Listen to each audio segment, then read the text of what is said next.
안녕하십니까? 산들이 아름다운 단풍 옷을 입은 가을에 전해드리는 10월의 유정 뉴스를 진행을 맡은 앵커 손채우. 사은월입니다. 10월에도 정말 알찬 소식들을 준비했으니 모두 뉴스에 귀를 기울여 주시기 바랍니다. 손채우 앵커, 첫 번째 소식은 무엇인가요? 네, 첫 번째 소식은 지난 10월 4, 5일에 진행된 유정 가을 운동회 소식입니다. 운동회에 참가했던 학생을 인터뷰해봤다는데요. 명소연 기자가 전합니다. 안녕하십니까. 유정글로벌학교의 소식을 빠짐없이 전해드리는 명서윤 기자입니다.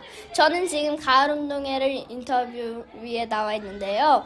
지난 어린이날, 어버이날 관련 인터뷰 때 도움 주셨던 권가연 학생과 오늘도 함께하겠습니다. 안녕하세요, 권가연 학생. 네, 안녕하세요. 저는 4학년 정미반 권가연입니다. 이번 가을운동회는 처음 참여하셨죠? 좋았던 점과 아쉬웠던 점을 한 가지씩 들어보고 싶은데요. 종목이 다양해서 좋았지만 저희 팀이 져서 아쉬웠습니다. 오, 그러시군요. 그렇다면 이번 운동회는 10점 만점에 몇 점일까요? 제 생각에는 졌지만 재밌었기 때문에 8점인 것 같습니다. 네, 친절한 답변 감사합니다. 마지막으로 운동회의 주인공인 학생으로서 더 나은 유정 가을 운동회를 위한 조언 한마디 해주신다면요? 팀으로 하는 종목을 더 늘렸으면 좋겠습니다. 권가연 학생의 이야기를 들으니 앞으로의 가을 운동회가 더 기대되는군요. 오늘 인터뷰 감사합니다. 오늘 인터뷰를 통해서도 내년에도 신나는 운동회가 될 수 있길 바라면서 유정뉴스 명서연이었습니다. 감사합니다.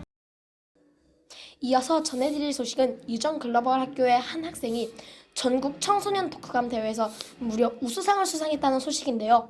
영광의 주인공은 바로 8학년 장미반의 엄지우 학생입니다. 팔장미의 신입 기사들이 취재한 소식 함께 알아보시죠. 안녕하세요. 김도근 이시우 기자입니다. 오늘은 전국 청소년 토크감 대회에서 우수상을 수상한 학생을 인터뷰해보려고 하는데요. 그 주인공인 엄지우 학생을 모셔보도록 하겠습니다. 엄지우 학생 첫 번째 질문 들어가겠습니다. 독후감을 쓴 책의 제목이 무엇이며 어떤 의미로 고르셨나요? 먼저 제가 쓴 책의 이름은 토지의 숨겨진 이야기라는 책이고요. 이 책을 딱 제목을 봤을 때 토지에 대한 것을 알려줄 수 있을 것 같았고, 최근에 또 이제 우리나라 집값 문제가 심각해지고 있기 때문에 그거에 관한 점을 좀 알 수 있을까 싶어서 고르게 되었습니다.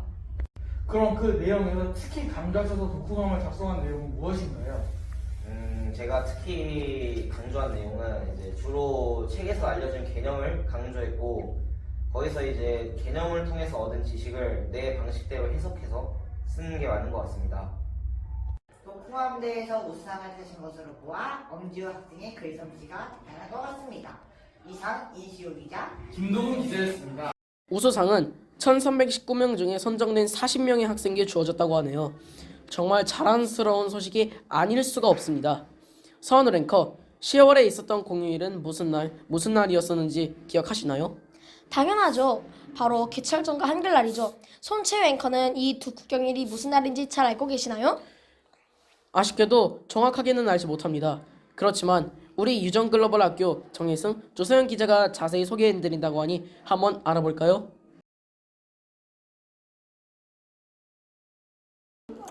안녕하세요. 유정뉴스 주서연 기자입니다.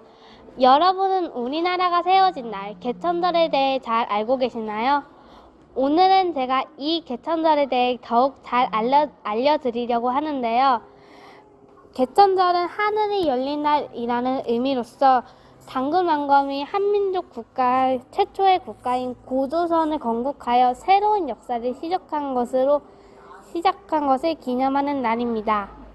개천절은 양력 10월 3일로 관공서의 공휴일에 관한 규정에 따른 법정 공휴일이면서 5대 국경일이므로 태극기를 개양합니다.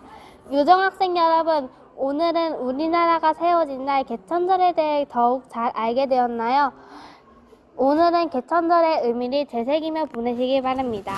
다음은 한글날에 대해 알려줄 정혜승 기자를 모셔볼까요? 정혜승 기자!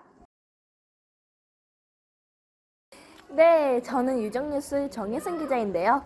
여러분, 지난 10월 9일은 무슨 날이었을까요? 맞습니다. 빨간 날인 한글날이었죠. 하지만 여러분, 한글날이 무슨 날이고 왜 쉬는지까지는 알지 못하셨으리라 생각합니다. 그래서 오늘은 제가 한글날의 유래와 의미를 설명해 드리려고 합니다. 한글날은 한글이 만들어지는 것을 기념하는 날로 알고 계신 분들이 많으시겠지만 사실은 한글날은 한글을 백성에게 반포한 것을 기념하는 날입니다. 또한 한글은 한글이라는 이름을 갖기 전에 언문, 각약을 등과 같은 이름으로 불렸는데요. 그러다가 1912년경에 주시경 선생이 저서 소리갈에서 처음 한글이라는 이름을 쓰면서부터 널리 한글로 불리게 되었다고 합니다. 그들의 고유한 말과 글을 모두 가진 국가는 세계적으로 많지 않은데요.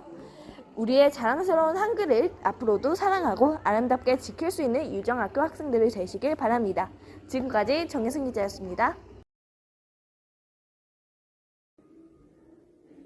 벌써 마지막 소식을 전해드릴 시간입니다. 대망의 마지막 뉴스는 바로 지난 30일에 실시한 학생 만족도 조사인데요. 그 결과를 김서준 전예서 기자가 꼼꼼히 분석해드립니다. 안녕하십니까. 유정 글로벌 학교에 대해 알고 싶은 것만 쏙쏙 골라 보도하는 전예서, 김서준 기자입니다. 저희는 오늘 유정 글로벌 학교 고학년 학생들을 대상으로 시행한 만족도 조사를 소개해 드리려고 하는데요. 맞습니다. 학교에 다니면서 이런 점은 다른 사람에게 자랑하고 싶다. 혹은 이런 점은 더 나은 방향으로 개선하고 싶다. 이렇게 생각해 본 적이 다들 있으실 텐데요. 오늘은 여러분의 의견을 속 시원히 보도해 드리는 시간을 가져보려고 합니다. 먼저 어떤 점을 조사하셨죠? 학교의 만족스러운 점과 불만족스러운 점, 수업, 급식, 시설에 관한 평가, 마지막으로 더 나은 유정학교가 되기 위한 건의사항입니다. 어떤 이야기가 나올지 벌써 궁금한데요. 첫 번째로 우리 학교의 만족스러운 점으로 꼽힌 것은 어떤 것이 있을까요? 우리 학교의 가장 큰 장점, 바로 좋은 친구들이 많다는 것입니다. 훌륭한 학생들이 모여 있다 보니 자연스레 친구에 관한 만족도가 가장 높게 나왔습니다. 또 부담임 선생님과 기사님들, 학교 시설에 관한 만족도도 높았습니다. 반면에 불만족스러운 점을 꼽는 질문에서는 간식에 관한 아쉬움이 가장 많이 나왔는데요. 특히 수요일마다 나오는 자연 간식이 다른 간식으로 바뀌었으면 좋겠다는 의견이 많았습니다. 그런데 여러분, 저희가 뉴스를 만드는 중에 들려온 소식에 의하면 수요일마다 나오던 자연 간식이 여러분의 요청대로 사라졌다고 하네요. 역시 소통하면 유정 글로벌 학교. 학생들의 의견을 잘 수용하는 학교의 모습이 다시 한번 잘 나타났네요. 이어서 소개해드리면 수업, 급식, 시설 등의 만족도인데요. 수업에 관해선 좋음 또는 아주 좋음의 긍정평가가 60%인데 나쁨 혹은 아주 나쁨의 부정평가가 3%로 아주 낮게 나왔습니다. 이러한 특징은 급식과 시설에서도 잘 나타났는데요. 급식 또한 긍정평가가 63%, 부정평가가 15%로 만족하는 학생들이 훨씬 많았고요. 시설에 대한 평가에서도 긍정평가가 60%, 부정평가가 7%로 긍정평가가 월등히 높게 나왔습니다. 역시 대한교육의 명문답게 학생들의 의견에 귀 기울이고 학생 중심의 교육을 펼친 결과가 아닌가 싶습니다. 그렇다면 마지막으로 학생들이 많이 요청한 내용 한 가지를 말씀드리려고 하는데요. 바로 세계 문화행사로 진행되는 헬로윈데이 이야기입니다. 올해는 이태원 참사로 인한 슬픔을 공유하는 차원에서 행사를 진행하지 않았지만 내년에는 꼭 다시 행사를 진행했으면 좋겠다는 의견이 많았습니다. 이렇게 오늘은 유정 글로벌 학교 학생 만족도 조사를 소개해드렸는데요. 앞으로도 더 나은 학교가 되기 위해 저희 유정 홍보부 또한 열심히 노력하겠습니다. 유정뉴스 김서준, 전예서였습니다. 감사합니다. 학생들이 이토록 적극적으로 학교 운영에 목소리를 낼 수 있는 학교가 정말 흔치 않을 텐데 학교에 대한 자부심이 뿜뿜 솟아납니다. 저도 마찬가지인데요. 우리의 학교가 한 발 한 발 앞으로 나아가는 발걸음에 우리의 노력과 참여가 담겨 있다는 마음에 책임감도 조금 느껴지네요. 네 번째 소식을 끝으로 아쉽게도 막을 내릴 시간입니다. 언제나 학생의 편에서 우리의 목소리를 대변하는 유정수 지향하겠습니다. 지금까지 서한울, 손지호 기자였습니다. 감사합니다.